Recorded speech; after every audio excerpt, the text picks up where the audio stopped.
Buonasera a tutti e ben trovati al nostro ormai consueto appuntamento del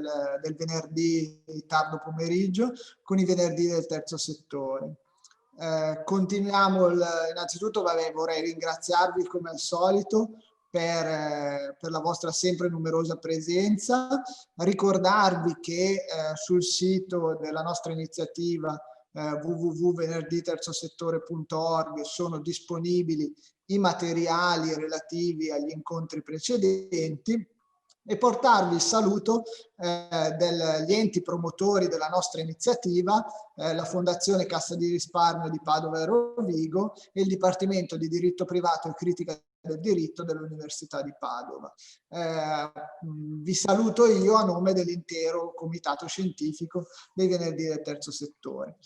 Proseguiamo nel nostro percorso di studio, analisi, riflessioni sulla riforma con un appuntamento dedicato dal titolo I controlli interni ed esterni degli enti del terzo settore, dedicato ai temi della governance e della vigilanza. Dunque. A condurci in questo tema che è assolutamente centrale nel disegno della riforma abbiamo la fortuna quest'anno, questa sera, scusate, di avere con noi uno protagonista di questa riforma, mi sento proprio di definirlo così, il professor Alessandro Mazzullo, che ringrazio di essere con noi questa sera, che è componente del Consiglio nazionale del terzo settore, ma che sicuramente molti di voi conosceranno per essere autore di testi di riferimento, è stato sicuramente tra i primi, se non il primo in assoluto, a commentare con un testo organico questa riforma e ha poi continuato con numerose pubblicazioni sulle quali non mi è certo possibile soffermarmi, se non richiamare un testo essenziale del professor Mazzullo, che è quello in materia di imprenditoria sociale, che ha un po' completato il suo precedente lavoro in tema di enti del terzo settore a commento della riforma. Quindi mi fa veramente piacere che questa sera sia con noi, lo ringrazio e non voglio rubare altro tempo certo al suo intervento, per cui passo la parola al professor Mazzullo, ricordandovi che potrete utilizzare la chat di Zoom per porre delle domande al professore. Come sempre verranno selezionate un paio di domande alle quali dedicheremo i minuti finali dell'incontro odierno. Grazie ancora, professore, a lei la parola e grazie a tutti. Grazie a lei, professor Perego, e grazie per l'invito, a tutti gli organizzatori per la fiducia accordatami anticipatamente e per l'invito a trattare un tema complesso e direi centrale come quello dei controlli del terzo settore. Non so se è possibile, se vedete le slide, ecco adesso dovrebbero essere proiettate. Dicevo, grazie ovviamente anche a chi è in ascolto adesso o successivamente.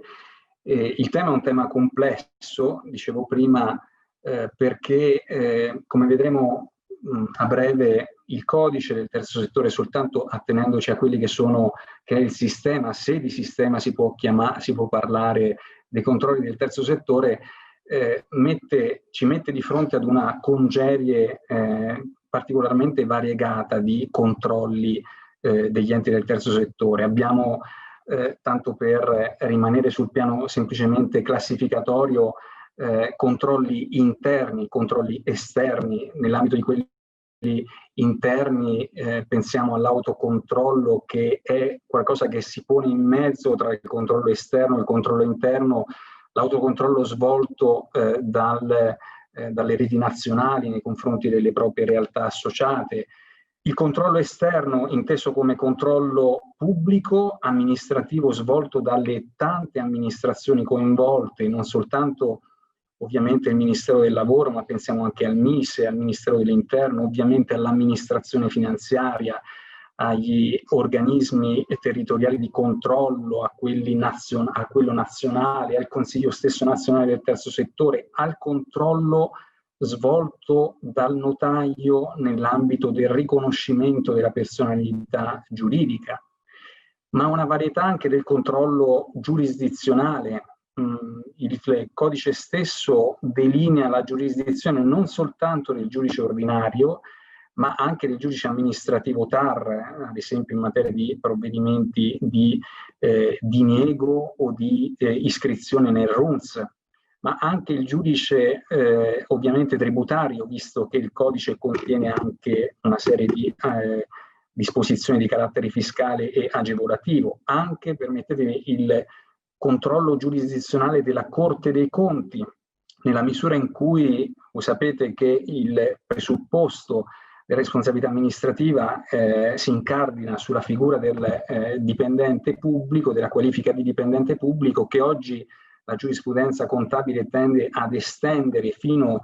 ad attribuire questa qualifica anche agli amministratori e ai membri degli organi di controllo di enti privati, societari o meno, quali ovviamente sono anche gli enti del terzo settore, nella misura in cui questi enti siano destinatari di risorse pubbliche finalizzate al perseguimento di interessi pubblici propri dell'ente conferente. E poi ovviamente il controllo privatistico. Pensiamo alle importanti novità su cui cercherò poi di fare un affondo del controllo interno, dell'obbligatorietà del controllo interno per alcune ipotesi di enti del terzo settore.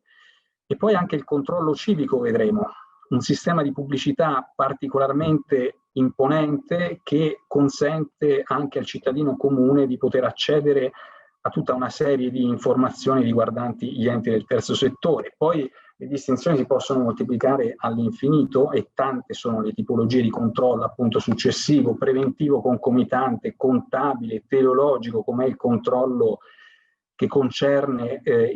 l'effettivo perseguimento delle finalità di interesse generale di cui all'articolo 4 del codice del terzo settore, ovviamente il controllo fiscale, il controllo di conformità legale degli atti degli enti del terzo settore e quello della gestione complessiva, il controllo di impatto. La valutazione di impatto sociale implica anche questo tipo di controllo, demandandolo ovviamente anche agli organi di controllo interni ed esterni. Quindi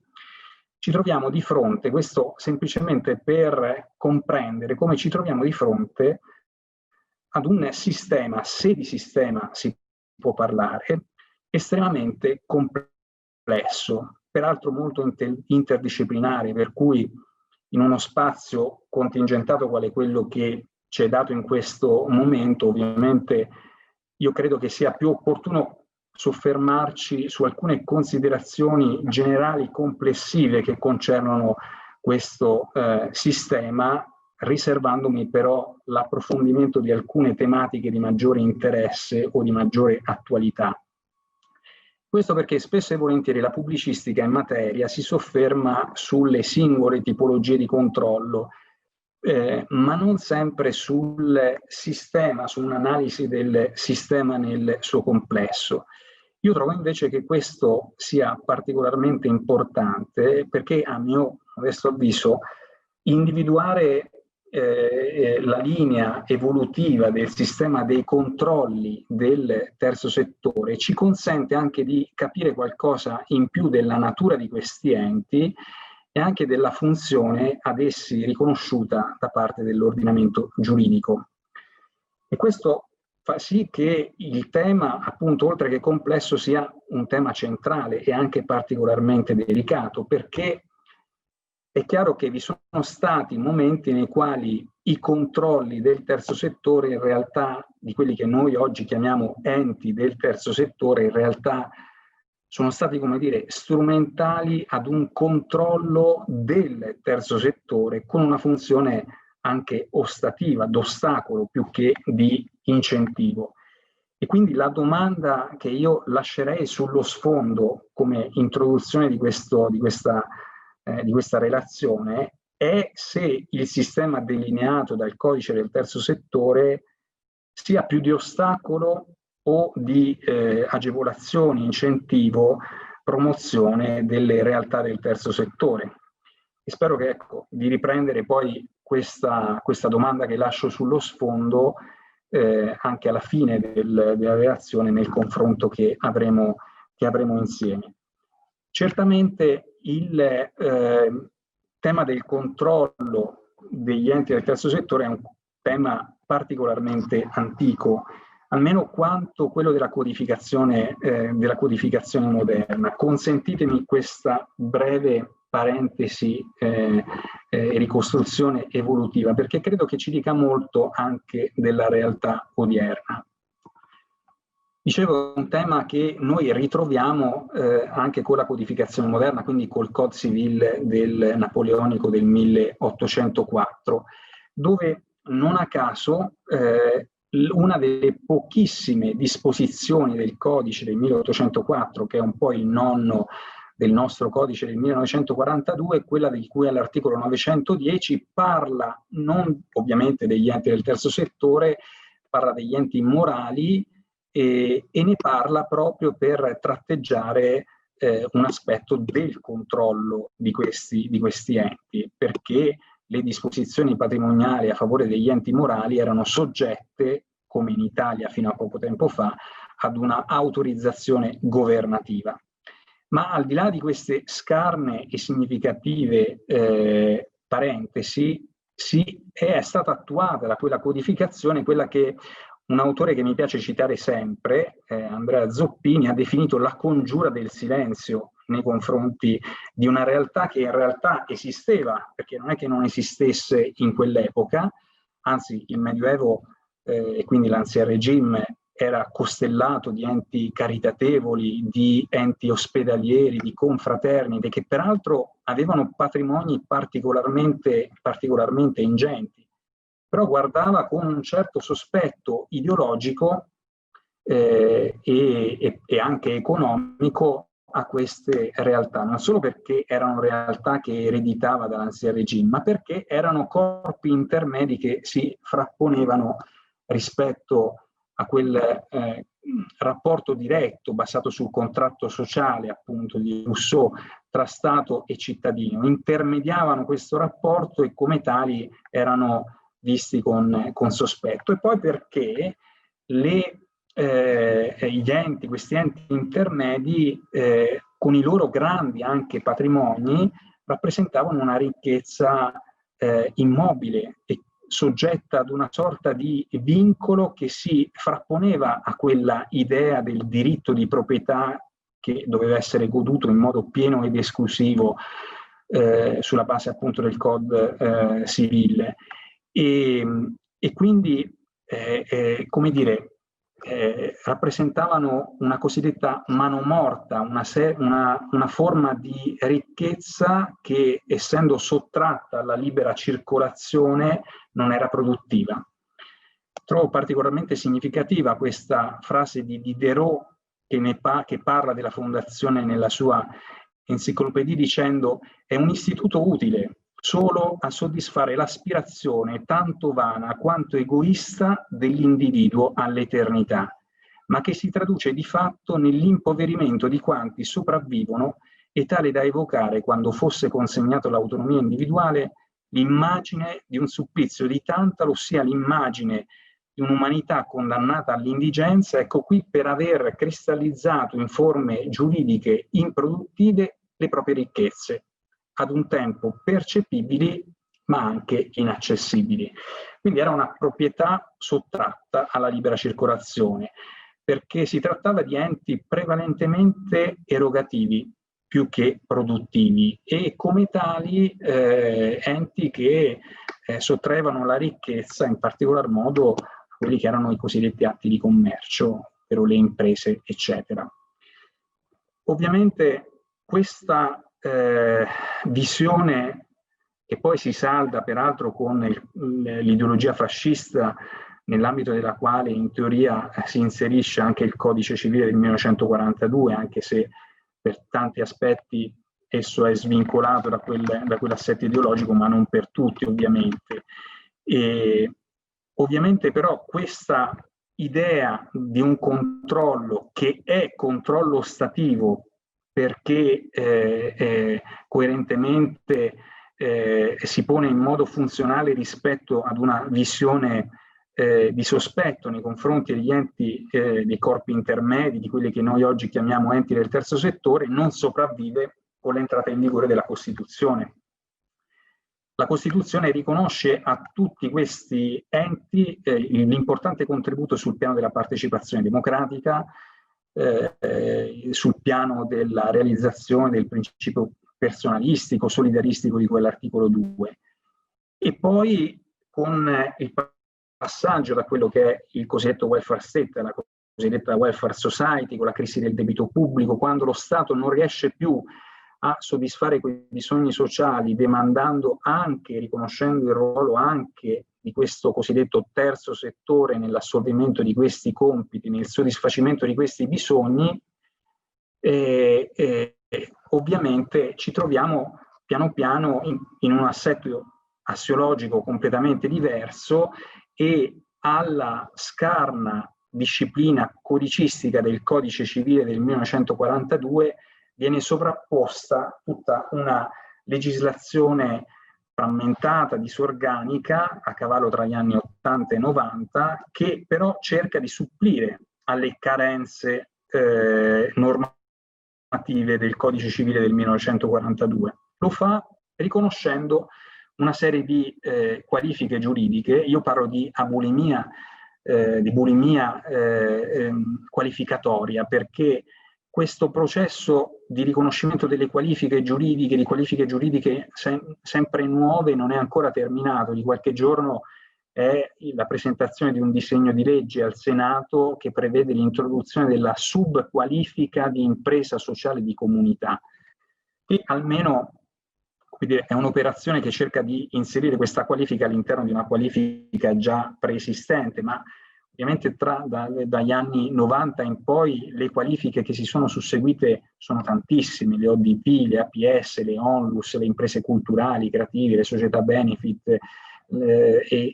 eccetera, eccetera, eccetera.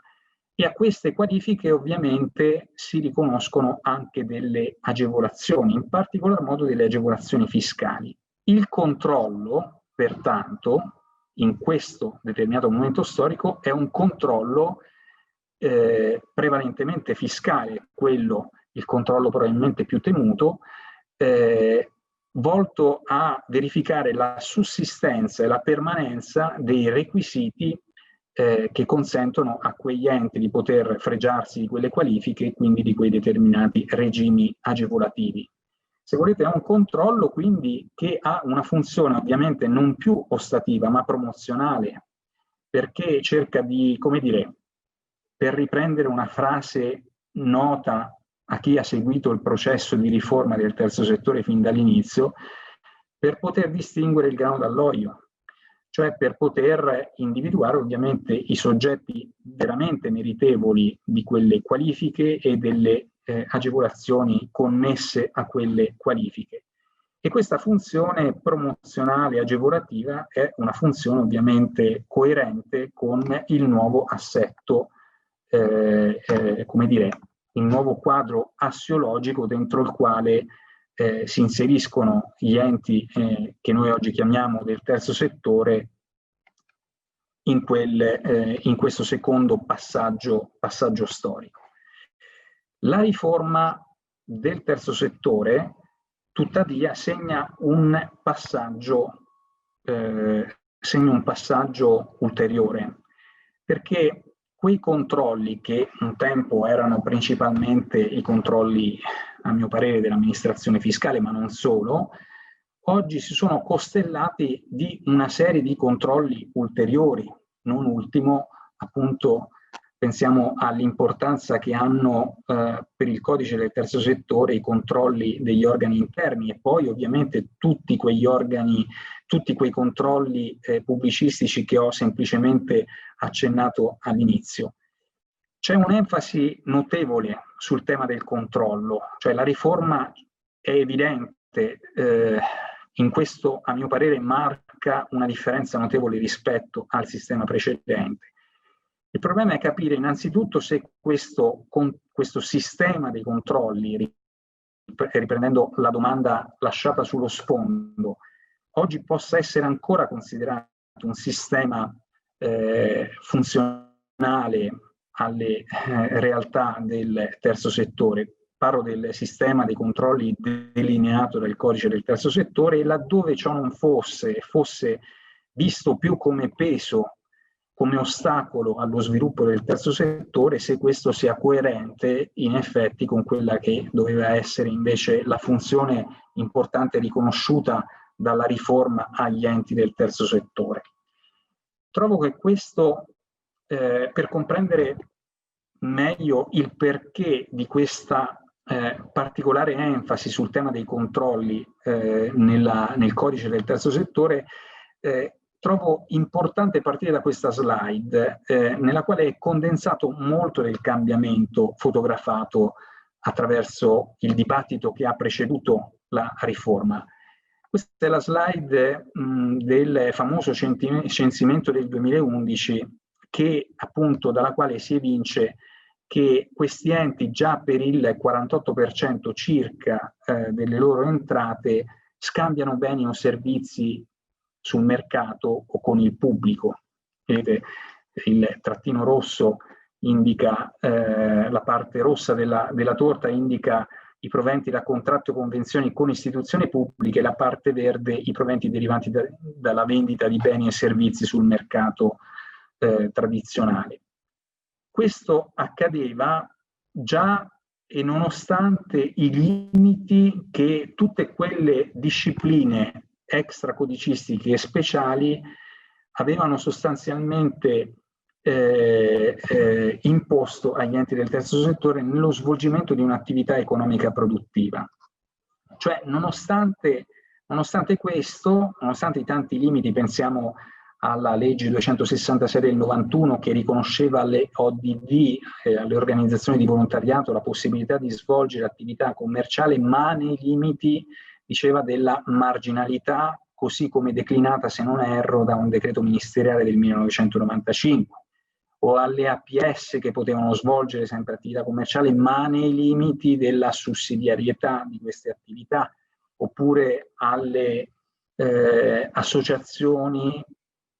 sul piano fiscale, penso all'articolo 143 del TUIR, agli enti associativi che godevano di una serie di vantaggi, tra cui, per dirne una, la decommercializzazione dei corrispettivi specifici, a condizione che si trattasse di enti associativi non commerciali, cioè a condizione che l'attività commerciale svolta da questi enti fosse non prevalente rispetto all'attività non commerciale.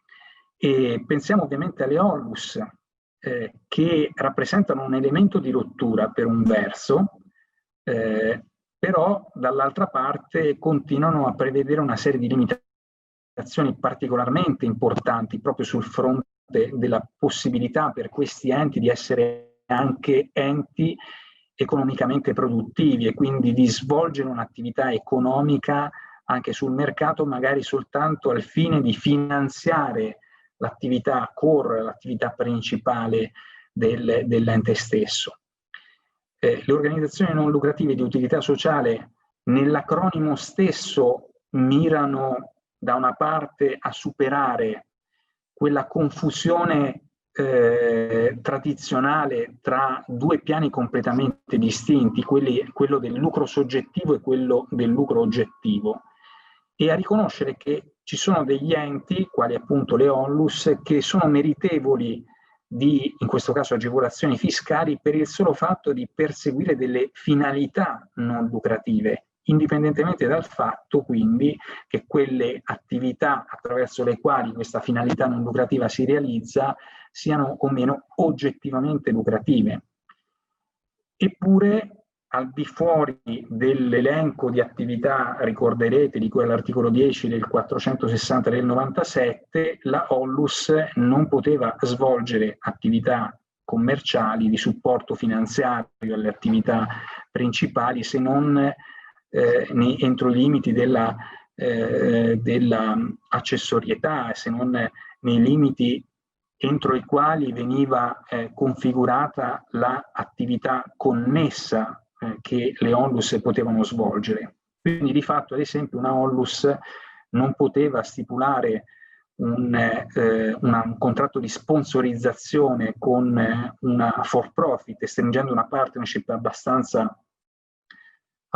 banale in realtà per questo mondo, perché questo avrebbe significato svolgere un'attività commerciale diversa da quelle di cui all'articolo 10, indipendentemente dal fatto che ovviamente i proventi di questa attività fossero destinati soltanto ed esclusivamente al sostentamento economico dell'attività principale della onlus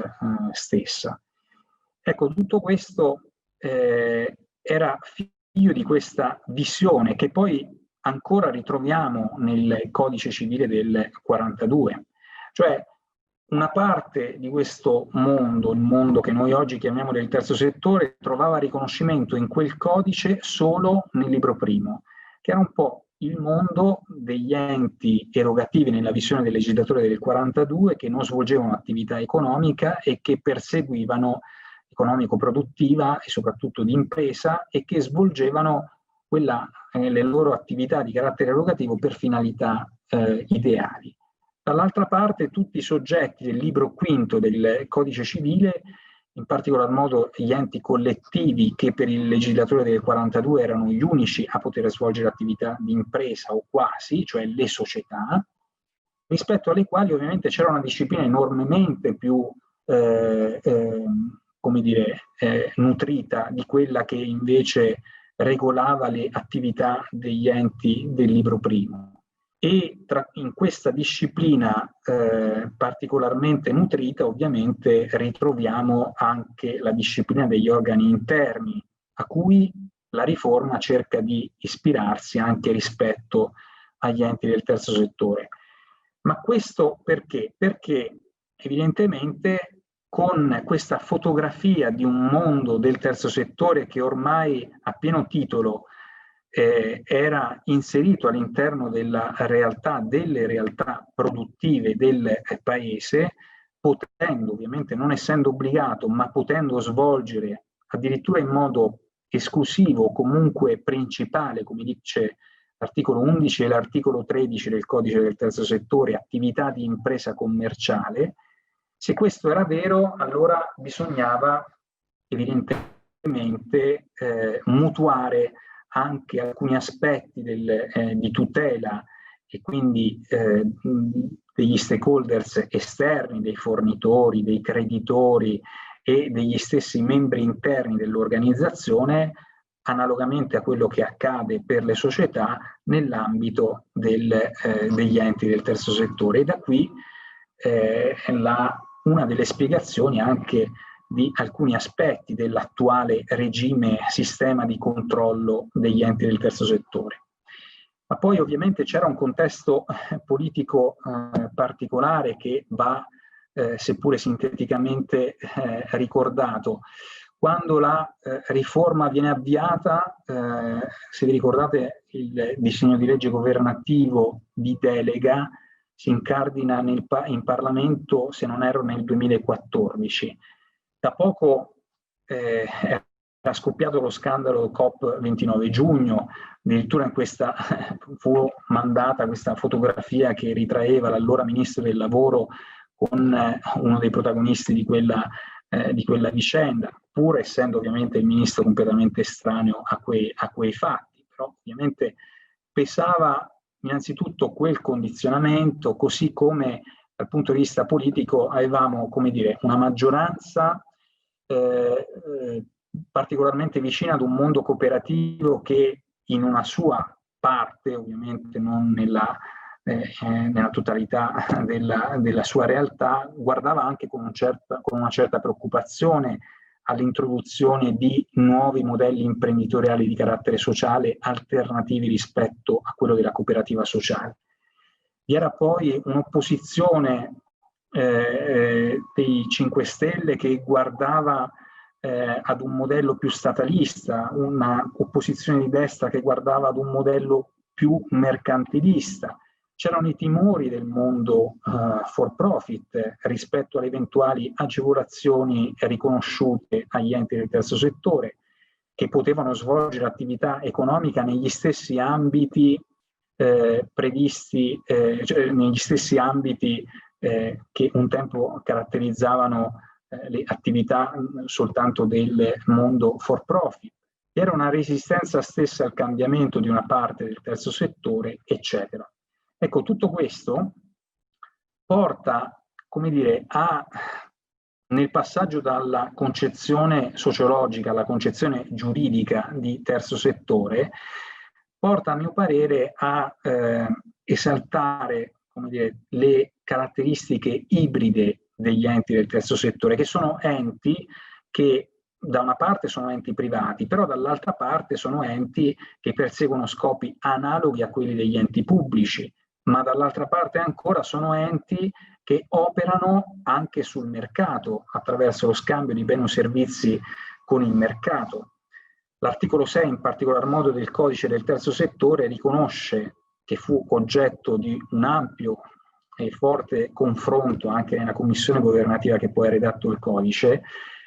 riconosce a questi enti la possibilità di svolgere un'attività diversa e quindi anche un'attività economica finalizzata all'esclusivo sostentamento economico, finanziamento delle attività di interesse generale di cui all'articolo 4. Ma, ed è qui il compromesso poi di quel confronto, può svolgere quella attività entro i limiti della secondarietà e strumentalità, che peraltro dovrebbero essere declinati da un decreto ministeriale di cui ancora non abbiamo visto concretamente la pubblicazione, nonostante questo sia uno degli aspetti più delicati e importanti, non soltanto dal punto di vista teorico per capire quella che è la effettiva natura di questi enti, ma anche dal punto di vista ovviamente pratico e operativo. E vedete, c'è come dire, il codice ha tentato, ovviamente in consoluzione di compromesso, da una parte di fare un passo in avanti proprio rispetto a questo aspetto fondamentale, dall'altra ha fatto dei passi indietro, a mio parere, lo ha fatto imponendo, questa è la mia personale opinione, ovviamente questo limite controverso della secondarietà e strumentalità che poi vedremo come sarà declinato rispetto alle attività di quell'articolo 6, lo ha fatto inserendo, continuando ad inserire gli enti del terzo settore in quel binomio, a mio parere, completamente desueto, che è quello di enti commerciali o non commerciali, all'interno di quella che è la disposizione più travagliata dell'intero codice, l'articolo 79, che è una disposizione, credo sia la disposizione più modificata all'interno del codice del 2017, che appunto continua a come dire, distinguere gli enti del terzo settore tra enti ETS commerciali e ETS non commerciali, riconoscendo la maggior parte delle agevolazioni fiscali a quegli ETS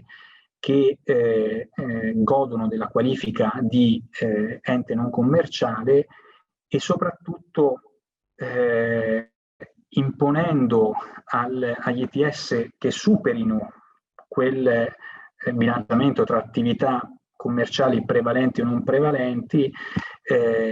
nonostante peraltro il margine introdotto con la novella dell'articolo 79 del codice del terzo settore, facendo rischiare a questi ETS non soltanto di perdere la maggior parte delle agevolazioni fiscali nel momento in cui transitano dalla qualifica di enti di ETS non commerciali alla qualifica di ETS commerciali, ma soprattutto facendo entrare gli ETS in un regime di imposizione fiscale particolarmente grave e pensato per un mondo completamente diverso, che è in particolar modo il mondo delle società commerciali. Quindi, ad esempio, le donazioni diventano, in un regime in cui tutto è reddito di impresa, diventano delle sopravvenienze attive e come tali equiparate dal punto di vista imponibile ai ricavi. Il che significa evidentemente che tutti gli organi di controllo, sia esterno ed interno, dovranno apporre una particolare attenzione su questo aspetto, che peraltro è un aspetto di carattere previsionale, quasi profetico, perché non è facile affatto riuscire a valutare non tanto l'ammontare dei ricavi, che è già qualcosa di difficile alla fine dell'esercizio, ma addirittura l'ammontare delle donazioni ricevute, con il rischio di sfalsare ovviamente il rapporto tra attività commerciali e non commerciali e di transitare all'interno di una qualifica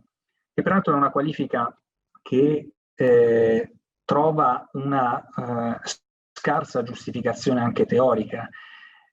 Innanzitutto perché continua a distinguere questo mondo tra ETS che svolgono attività commerciale prevalente o non prevalente,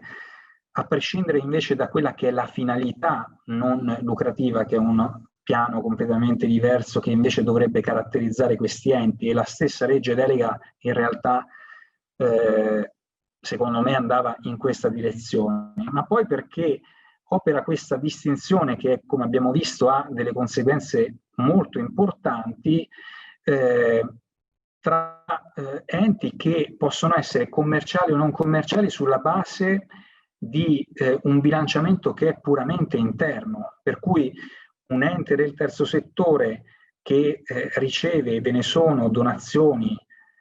per 10 milioni di euro, credo che alcuni arrivino a coprire questa cifra soltanto con l'accesso al 5 per 1000, è ente non commerciale anche laddove acquisisca ricavi per 9 milioni di euro, mentre invece un ente commerciale è tale anche se svolge un'attività economica commerciale con ricavi intorno ai 1.000 euro, laddove le sue donazioni non superano i 900 euro, per fare un esempio ovviamente che esemplifica. E dentro questo schema, tuttavia, ritroviamo, a mio parere, un altro aspetto dell'ibridismo degli ETS, che sono enti che per l'appunto da una parte perseguono delle finalità di interesse generale, ma dall'altra possono svolgere attività economica, però ancora di fatto attraverso alcuni limiti posti qua e là all'interno dello stesso codice del terzo settore, limiti di carattere civilistico e limiti di carattere fiscale, possono svolgere quell'attività commerciale ma in una misura come dire, contenuta, a seconda poi ovviamente delle diverse ipotesi che è possibile effettuare. Ovviamente questo ibridismo, a mio parere, si riflette anche su quello che è il sistema del controllo delineato dagli enti del terzo settore, perché si cerca di mutuare aspetti importanti del controllo degli enti pubblici e del controllo delle società commerciali. E questa operazione di mutuazione degli aspetti degli uni e degli altri, ecco, avviene non in modo sintetico, cioè operando una sintesi del sistema dei controlli degli enti pubblici e del sistema dei controlli del mercato for profit, cioè del primo e del secondo settore, rimanendo a quella che è la stessa denominazione del terzo settore, che è tale perché si raffronta evidentemente con un primo ed un secondo settore che idealmente dovrebbe essere quello del pubblico e del mercato for profit. Quindi questa operazione di mutuazione non avviene attraverso una sintesi dei controlli dell'uno e dell'altro settore, adeguandolo ovviamente alle caratteristiche tipiche però e specifiche degli ETS, degli enti del terzo settore, ma avviene in modo, io dico, addizionale, cioè sommando semplicemente gli istituti, alcuni istituti del controllo degli enti pubblici ad alcuni istituti del controllo delle società commerciali. E questo ovviamente attraverso un'operazione di innesto che, come tutti gli innesti, rischia di creare dei rigetti. Vedremo che questo fenomeno, a mio parere, è particolarmente evidente e significativo rispetto al controllo interno, che mutua molto del sistema delle SRL, quindi delle società commerciali di capitale peraltro, attraverso un processo di societarizzazione del terzo settore che se da una parte mira ovviamente meritoriamente a colmare le lacune appunto del libro primo del codice civile, dentro il quale un tempo collocavamo gran parte di quelli che noi oggi chiamiamo enti del terzo settore, dall'altra parte crea e rischia di creare delle situazioni di rigetto, di incompatibilità con il mondo e il sistema proprio degli enti del terzo settore. Ma andando per ordine, volevo concludere con questa ricostruzione sottolineando come la parola controlli compaia 11 volte nella legge delega e ben 74 nel codice del terzo settore. Addirittura di controllo e di trasparenza si parla nell'articolo 4,1 della lettera D della legge 106, che dice che assoggetta sostanzialmente l'azione degli ETS a quei criteri che ricordano molto, a mio parere, l'articolo 1 della legge 241 del 1990, cioè non soltanto efficacia, efficienza, economicità, che chiaramente la legge 241 del 90 mutua dal mondo privatistico, ma addirittura trasparenza e il regime di pubblicità a cui assoggetta gli ETS in qualche modo è il corollario di questa enfasi addirittura sulla trasparenza e in generale su criteri che, ripeto, ricordano molto la legge 241 del 90, cioè la legge sul procedimento amministrativo sull'azione propria degli enti pubblici, quindi. E nell'ambito dei controlli pubblici noi quindi troviamo una serie notevole di soggetti che svolgono attività di controllo. Abbiamo l'ufficio regionale del RUNTS, abbiamo il Ministero del Lavoro, abbiamo il MISE, pensate ai contributi assicurativi, al controllo sui contributi assicurativi di quell'articolo 18 del codice, abbiamo anche addirittura il Consiglio nazionale del terzo settore, abbiamo gli organismi di controllo territoriale che svolgono un'attività di controllo sui centri di servizio per il volontariato, che a sua volta sono controllati dall'organismo nazionale di controllo. Abbiamo ovviamente i controlli dell'amministrazione finanziaria, abbiamo i controlli, dice l'articolo 92,2, di tutte le pubbliche amministrazioni competenti al controllo di conformità delle attività di quell'articolo 5.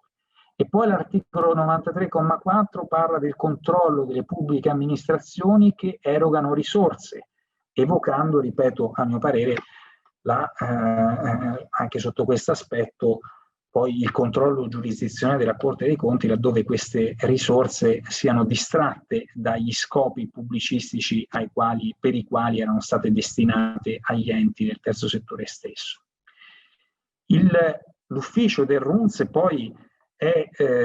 destinatario di una serie di controlli che spaziano su tanti aspetti, sulla sussistenza e permanenza dei requisiti di iscrizione, ovviamente, sulla compatibilità delle modifiche statutarie, sul perseguimento delle finalità civiche di interesse sociale, di utilità generale di quell'articolo 93,1 lettera B, vigila sulle devoluzioni patrimoniali, sulla non lucratività soggettiva diretta o indiretta, sull'uso legittimo e illegittimo dell'acronimo. Poi svolge una serie di controlli, anche qui, sulle fondazioni, ai sensi degli articoli 25, 26 e 28 del Codice Civile. Quindi le fondazioni degli enti del terzo settore sono soggette agli stessi poteri di controllo di cui agli articoli 25 seguenti del Codice Civile, ma ad opera del RUNTS, a differenza invece delle fondazioni che decideranno di non entrare nel registro. Un controllo che è particolarmente penetrante, invasivo, pensiamo alla nomina e sostituzione degli amministratori nell'ipotesi di quell'articolo 25, annullamento delle deliberazioni contrarie a norme imperative o all'atto fondazionale, all'ordine pubblico, al buon costume, scioglimento dell'amministrazione, nomina del commissario straordinario ex articolo 25, eccetera, eccetera. Tutto questo è previsto ma solo per le fondazioni ETS. È un potere di controllo che il RUNS può fare solo nei confronti delle fondazioni e solo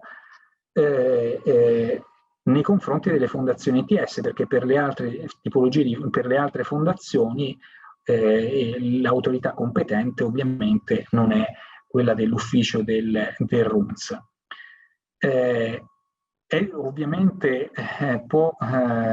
dotato di una serie di poteri particolarmente rilevanti, visite, ispezioni, accertamenti documentali, acquisizione, alla competenza all'acquisizione dell'informativa antimafia ai sensi dell'articolo 48,6 del codice del terzo settore, e poi è dotato di poteri sanzionatori particolarmente rilevanti sul piano pecuniario, che peraltro evocano anche tutta una serie di problemi sul piano delle garanzie procedimentali.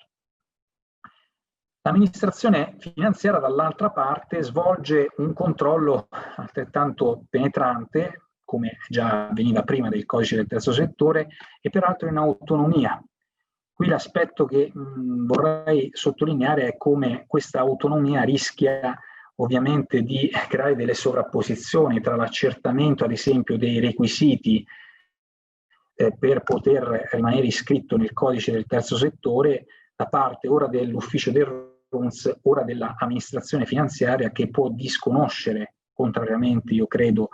all'ufficio del RUNS, la sussistenza di quei requisiti ai fini del disconoscimento delle agevolazioni fiscali, con il rischio di un contrasto ovviamente amministrativo, tra accertamenti amministrativi, che poi addirittura potrebbe traslarsi in un contrasto di giudicati tra il giudicato del TAR e il giudicato della commissione tributaria. E l'amministrazione ovviamente finanziaria deve coordinarsi con l'ufficio del RUNS al fine di evitare questi contrasti, ma questi contrasti potrebbero anche esserci. Mi piace sottolineare, correndo, mi dispiace, il tempo è quello che è, appunto il sistema è particolarmente complesso, che implica necessariamente questa trattazione in velocità dei tanti aspetti che si potrebbero affrontare, soprattutto riguardo a queste tipologie di accertamenti. Ma vorrei sottolineare questo aspetto. La circolare 19 del 2019 dell'Agenzia delle Entrate sugli indirizzi operativi del controllo dice: l'attività del controllo esercitata nei confronti dei soggetti che apparentemente si presentano come non profit, ma in realtà svolgono vere e proprie attività commerciali. Trovo questa indicazione, che è un'indicazione del 2019, quindi successiva di 2 anni all'entrata in vigore del codice, significativa di quel retaggio culturale di cui in qualche modo accennavo prima. Vi è una sovrapposizione tra la finalità non lucrativa espressa dalla formula non profit e invece il piano oggettivo dell'attività commerciale. Però è chiaro che, al di là di questi aspetti, il fulcro del controllo esterno dell'amministrazione finanziaria sarà sempre quello sulla attività commerciale svolta da questi enti e in particolar modo sul carattere prevalente o non prevalente delle attività commerciali ai sensi dell'articolo 79, e in modo correlato ovviamente gli amministratori, come anche gli organi di controllo interno o di revisione contabile, dovranno porre necessariamente la medesima attenzione proprio sugli aspetti legati all'articolo 79 e all'inquadramento degli ETS nell'ambito o della qualifica fiscale di enti commerciali o della qualifica fiscale di enti del terzo settore non commerciali, perché, come ho cercato di, seppure sinteticamente e velocemente, dire, da questa differente qualifica derivano delle conseguenze operative enormi sul piano del regime fiscale di questi enti, e non soltanto sulle agevolazioni fiscali che sono prevalentemente connesse alla qualifica di ETS non commerciali. Da qui probabilmente anche il travaglio che ha interessato l'articolo 79. Ma poi l'amministrazione finanziaria deve ovviamente anche verificare la destinazione del patrimonio, l'assenza dello scopo di lucro, verificare la correttezza, la corretta tenuta delle scritture contabili di bilancio, i libri sociali obbligatori, il carattere aperto delle associazioni e la vita democratica delle assemblee, ecco, aspetti sui quali, ripeto, è immaginabile una sovrapposizione anche con il controllo delle altre autorità amministrative. E poi, come dire, veniamo a quello che, a mio parere, è l'aspetto più significativo di questa mutuazione del sistema dei controlli da una parte degli enti pubblici e dall'altra del privato for profit e in particolar modo delle società. Ripeto, di societarizzazione del terzo settore a proposito della riforma hanno parlato importanti autori come Iba, Tola, e questa societarizzazione si evince anche dalla terminologia utilizzata all'interno del codice. A volte si parla esplicitamente di organi sociali, di cariche sociali, di compagine sociale. Si parlava nell'articolo 30, nella prima formulazione, di sindaci direttamente, cioè si utilizzavano terminologie e istituti che appartengono in modo precipuo al mondo delle società commerciali e si operano degli innesti, e questi innesti operano anche rispetto ovviamente all'organo di controllo. Il problema è che, come è stato osservato ormai da importanti e diversi autori, questi innesti creano, come accennavo anche prima, dei pericoli, tanto più che, come dire, si inseriscono, derivano la loro origine da strutture organizzative plutocratiche, ma si innestano all'interno di strutture organizzative invece democratiche. Già questa è una distinzione importante che dovrebbe allertare poi sulla effettiva compatibilità di questi trapianti, di questi innetti. Un esempio di trapianto particolarmente importante e di societarizzazione è appunto l'organo di controllo, che il codice ha previsto all'articolo 30 come obbligatorio per fondazioni, per ETS con patrimoni destinati, per associazioni che superino per almeno 2 esercizi consecutivi i seguenti limiti: 110.000 euro di attivo dello stato patrimoniale, 220.000 per entrate intese come ricavi, proventi e altre entrate, e 5 lavoratori. Ora, permettetemi alcune brevi considerazioni proprio su questa disposizione, che, come dicevo prima, è paradigmatica di questo processo di mutuazione addizionale. In particolar modo è evidente come nel confronto tra i limiti che valgono per gli ETS e i limiti che valgono per l'SRL, superati i quali scatta l'obbligo dell'organo di controllo interno, il confronto sia nettamente a sfavore degli ETS, cioè questi enti, se superano un limite di 110.000 euro, sono soggetti, se sono associazioni e superano questo limite, sono soggetti all'organo di controllo, all'obbligo dell'organo di controllo, mentre un SRL deve avere 4 milioni di attivo dello stato patrimoniale. Peraltro l'articolo 2477, proprio in relazione a questi limiti, è stato solo di recente modificato, perché questi limiti fino a poco tempo fa erano molto più ampi, soprattutto si riferivano a dovevano essere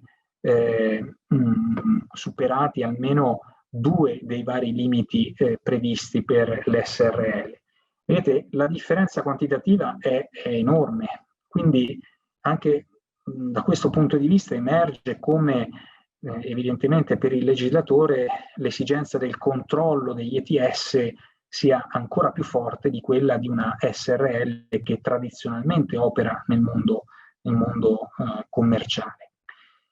Tuttavia, peraltro, come vedremo anche dopo, e come è stato anche osservato da alcuni sempre attenti osservatori, penso a Carlo Mazzini, sul SRL, è stato previsto anche tramite il decreto rilancio un rinvio dell'obbligatorietà dell'organo di controllo al superamento di questi limiti dal 2022, quindi prendendo come riferimento gli esercizi 2020 e 2021, mentre invece, come poi vedremo anche dopo, la recentissima nota del Ministero del Lavoro del, se non erro, 2 novembre del 2020 ha previsto che per gli ETS gli obblighi di dotazione dell'organo di controllo interno scattino già con l'entrata in vigore del codice, quindi per gli esercizi 2018 e 2019. Tuttavia, anche qui,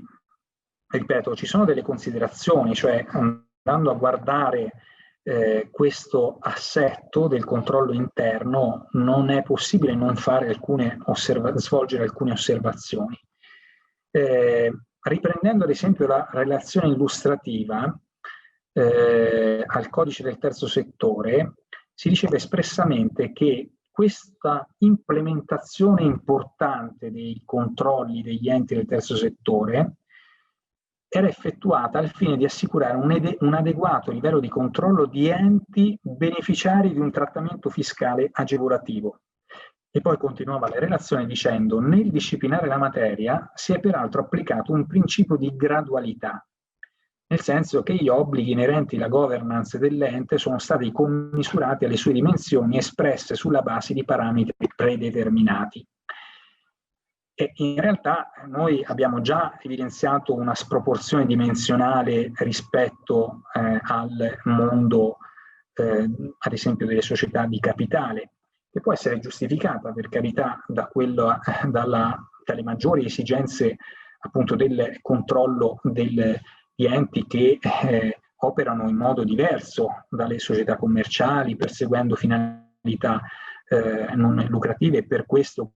godendo di una serie di benefici fiscali e anche di donazioni private, quindi come dire, a tutela non soltanto dei creditori, dei fornitori e quant'altro degli ETS, ma anche di quei soggetti esterni che operano a vario modo agevolando gli ETS, in quanto appunto e si perseguono quelle finalità di interesse generale. E tuttavia noi dobbiamo ancora, non possiamo, ne parlavamo anche prima con il professor Perego, non tener conto poi che quelle agevolazioni fiscali, in particolar modo, a fronte delle quali abbiamo implementato tutto questo imponente sistema, se di sistema si può parlare, di controllo, ad oggi ancora sono scarsamente applicabili agli stessi ETS che quando sarà operativo potranno iscriversi nel RUNS, perché appunto non è stata ancora inviata la richiesta di autorizzazione alla Commissione europea delle agevolazioni più importanti, dei sistemi agevolativi più importanti, quindi noi ereditiamo, come dire, un sistema di controllo particolarmente importante a fronte però di agevolazioni fiscali incerte nell'AN e nel quantum e soprattutto anche nel quando. Poi questo gradualismo che era evocato dalla relazione illustrativa vale per le associazioni che superano quei limiti, ancorché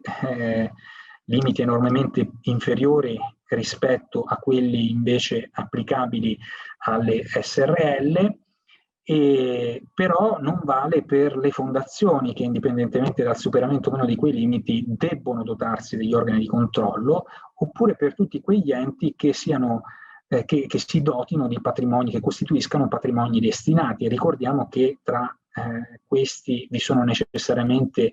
gli enti religiosi civilmente riconosciuti, che sono tenuti a costituire patrimoni destinati ai sensi dell'articolo e nell'ipotesi di quell'articolo 4 del codice.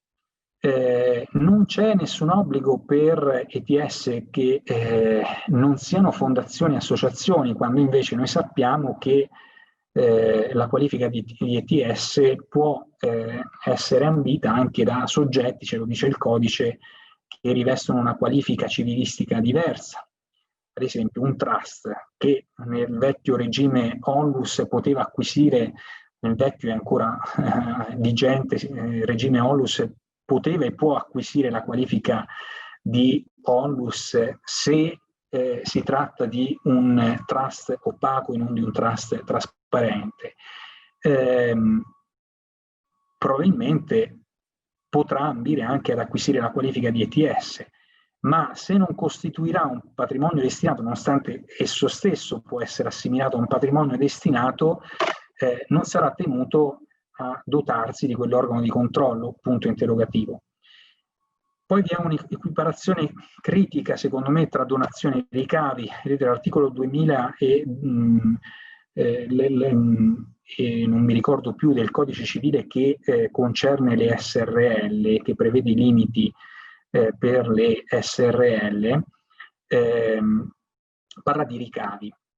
mentre invece il codice, l'articolo 30 del codice del terzo settore parla di ricavi, proventi e altre donazioni. Ora, quei limiti servono anche per graduare anche il peso organizzativo e anche economico di un organo di controllo interno alle dimensioni e anche alla capacità economica di questi enti, e si presume che questa capacità sia, come dire, ancorata anche alla dimensione, al volume dei ricavi. Ma il volume dei ricavi è distinto dal punto di vista ontologico dal volume delle donazioni, perché le donazioni, ad esempio, potrebbero essere, spesso lo sono, donazioni modali, donazioni vincolate, donazioni che non possono essere utilizzate per coprire costi interni come quello ovviamente dell'organo interno di controllo. Poi questi, vado quasi a chiudere, il dies a quo dell'obbligo, abbiamo già detto, per gli enti del terzo settore, in base a questa nota interpretativa del Ministero del Lavoro, credo del 2 novembre, l'entrata, coincide con l'entrata in vigore del codice del terzo settore, quindi con il 2017, mentre invece per le SRL il decreto rilancio ne ha previsto la posticipazione al 2022. E poi vi è una criticità in relazione al regime transitorio di questo obbligo, cioè al regime transitorio previsto per gli ETS e rispetto al quale si pongono una serie di problemi dalla lettura, a mio parere, della nota interpretativa. Su questo ho avuto modo anche di confrontarmi con alcuni attenti osservatori di questa materia, e anche loro hanno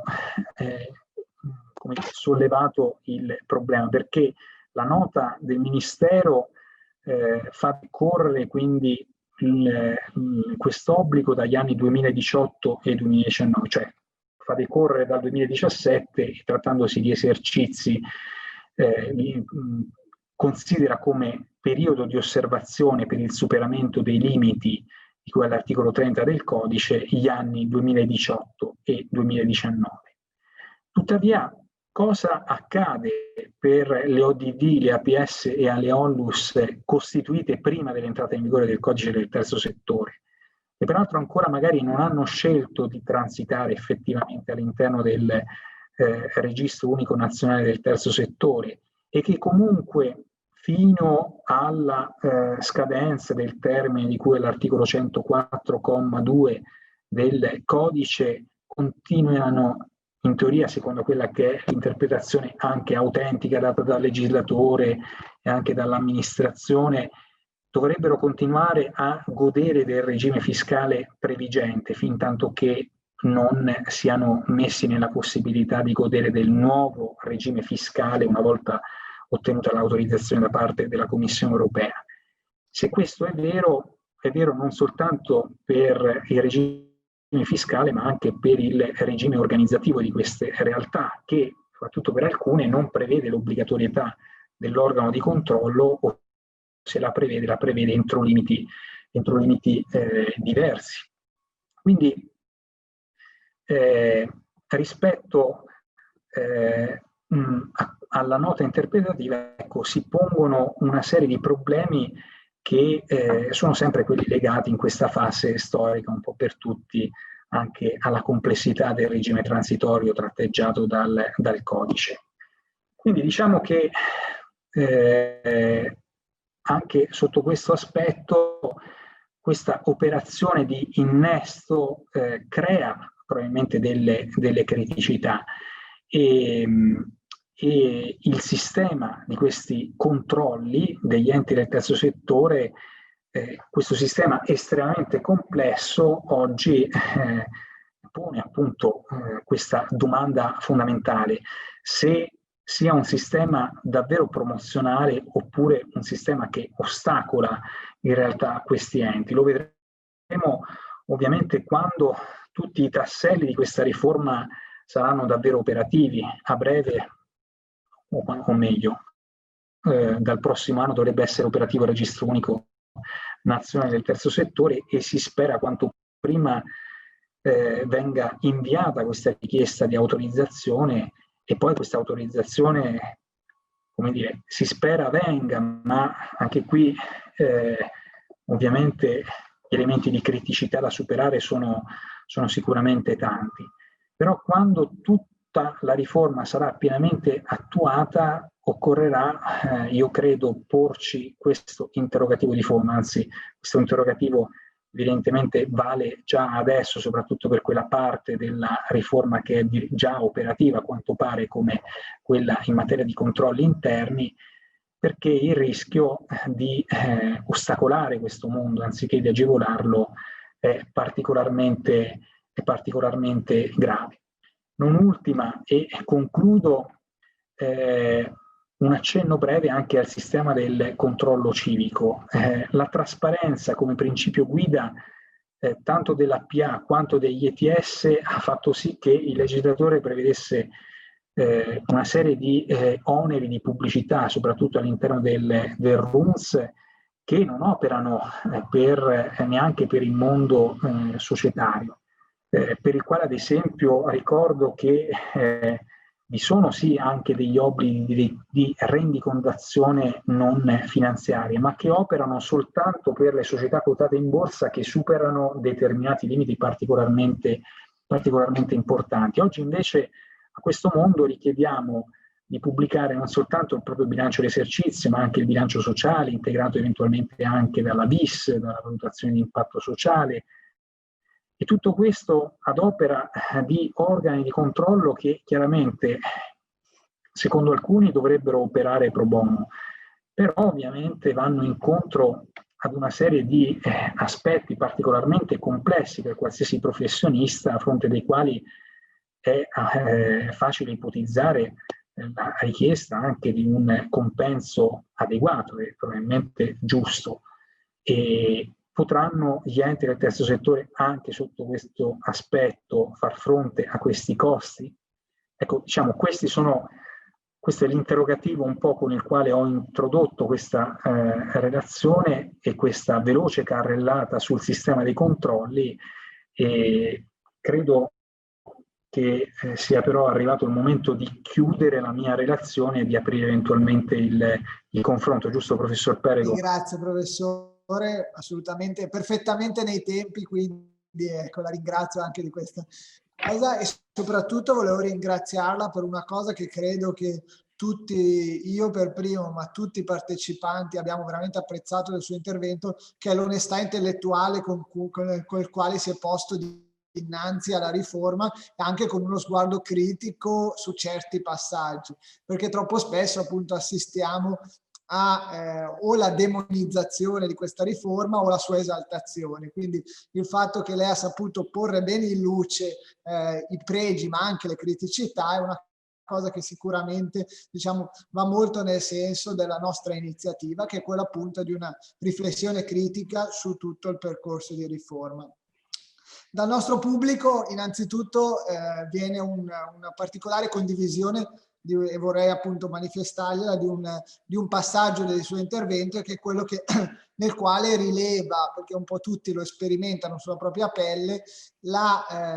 poca sintonia, almeno dal punto di vista dei tempi, tra degli obblighi, quindi dei costi presenti, attuali, che già ci sono, e un premio, che è quello fiscale, che è futuro e, come tutte le cose future, è incerto. Quindi questa è una difficoltà che abbiamo nel nostro pubblico, come le dicevo, tanti operatori che sono in prima linea nel terzo settore e rilevano tutti questa difficoltà. Venendo invece alle domande, sono state diverse, però tutte orientate in un certo senso, per cui le faccio una sintesi di queste domande che sono sicuro, insomma, potrà soddisfare tutti. Parrebbe un po' consolidarsi, e anche dalle sue parole abbiamo intuito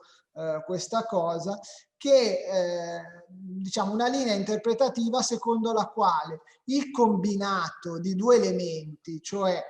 l'attività non commerciale dell'ente e le piccole dimensioni, la poca struttura, la presenza, diciamo, di un numero relativo di volontari, un'attività comunque limitata, quindi il combinato di questi due elementi, attività non commerciale, pensiamo a un'attività anche a titolo totalmente gratuito, e la dimensione contenuta dell'ente, spinga a escludere l'opportunità di entrare, di qualificarsi come ente del terzo settore. Cioè tutti gli enti che sono di piccole dimensioni e che svolgono attività sostanzialmente, quasi esclusivamente non commerciale, è bene che stiano al di fuori del terzo settore. Molti hanno manifestato un po' questa linea interpretativa, riscontrando anche che da centri servizio per il volontariato, quindi diciamo dei punti di riferimento anche interpretativi, ovviamente non mi riferisco a quello di Padova, che è in prima linea su queste materie ed è sempre molto attento anche dal punto di vista scientifico. Diciamo, ci portano esperienze da altri CSV d'Italia che sembrano consigliare questa scelta, quindi un suo parere rispetto a questo tema, e appunto la ringrazio. Sì, la scelta consigliata, se ho capito bene, di alcuni CSV è quella di non entrare nel registro, giusto? Esatto. Nel caso delle due, della combinazione dei due elementi, quindi piccole dimensioni e attività non commerciali, che mi consenta, rappresenta però una fetta molto rilevante di attori del terzo settore, insomma. Anzi, direi prevalente. No, il problema è che poi c'è tutta un'altra parte di sostenitori, di interpreti, che ritiene invece che coloro che abbiano grandi dimensioni e svolgano attività commerciale è meglio che si qualifichino come impresa sociale o direttamente come SRL tradizionale, quindi davvero in questa prospettiva il registro avrà avrebbe ben poca chance di sopravvivenza. Dunque è una valutazione che da una parte capisco, ovviamente vale caso per caso, cioè non si può fare una valutazione a prioristica e astratta, anche in funzione poi delle previsioni di crescita dell'ente e poi nel bilanciamento tra costi e benefici, perché è chiaro che un ente piccolo, ad esempio, che non svolge attività commerciale, è vero che va incontro ad una serie di oneri, ma questi oneri sono significativamente inferiori rispetto a tutto ciò che ho in qualche modo rappresentato prima, quantomeno in materia di organo di controllo, perché avendo dimensioni più ristrette ha la possibilità, ad esempio, di non dotarsi di un organo di controllo. Però ecco, volevo dire solo questo, che io credo, per quella che è la mia osservazione, però è soggettiva, che in realtà molte pubbliche amministrazioni, ad esempio, spingano fortemente per orientare ormai anche i propri contributi pubblici e quindi i propri bandi condizionandone l'erogazione al possesso della qualifica di ente del terzo settore, così come è accaduto per le ONLUS. E la stessa cosa potrebbe valere anche per i donors privati, cioè l'etichetta di ETS potrebbe divenire un'etichetta, così come lo è diventata quella di ONLUS, come dire, particolarmente significativa e di garanzia anche per i donatori privati. E questo potrebbe certamente pregiudicare non soltanto la possibilità per questi enti di usufruire delle agevolazioni fiscali incerte attualmente ma previste dal codice, ma anche dei contributi pubblici e delle donazioni private. Però tutto questo mi rendo conto, come dire, è difficile prevederlo oggi, e l'impasse in cui la riforma si trova in questo momento non aiuta assolutamente. Quell'aspetto delle agevolazioni fiscali è fondamentale, perché rispetto a questo ovviamente questi enti dovrebbero poter operare le loro scelte, se modificare o meno gli statuti e iscriversi o meno nel RUNS. Fin quando questo tassello non verrà depositato all'interno del puzzle della riforma, insieme peraltro a tutta un'altra serie di atti normativi secondari che ancora aspettano di venire alla luce, è chiaro che fare previsione in un senso o in un altro è difficile. Quindi in questo momento, diciamo, è comprensibile che ci sia un atteggiamento attendista da parte del mondo del terzo settore. Laddove un domani questo registro dovesse divenire veramente operativo e alla qualifica di ETS dovrebbe correlarsi un regime fiscale di vantaggio, quale esso sia, se questo attuale o un altro adeguato alla normativa in materia di Stato. E nel mondo degli enti pubblici, ma anche dei donors privati, questa etichetta, laddove divenisse un'etichetta di garanzia, ecco, credo che invece ovviamente il consiglio da dare sarebbe in direzione opposta rispetto a quella di questi centri di servizio del volontariato. Ecco.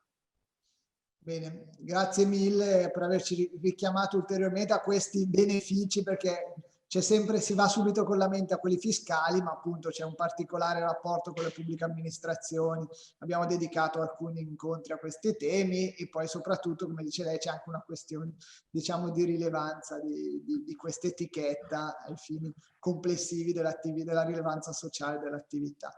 Bene, professore, la ringraziamo veramente di cuore per questa sua presenza. Grazie a voi. Spero appunto che sia stata una buona esperienza. Ringrazio tutto il pubblico, numeroso come sempre, al quale do appuntamento al prossimo venerdì, non dimenticando di ricordare che anzi ringrazio ancora anche il professore per questa cosa. Il materiale, le slide che avete visto saranno rese disponibili come nostra consuetudine sul sito dell'iniziativa nella sezione materiali. Vi ringrazio, grazie di nuovo professore, una buona serata a tutti. Buona serata.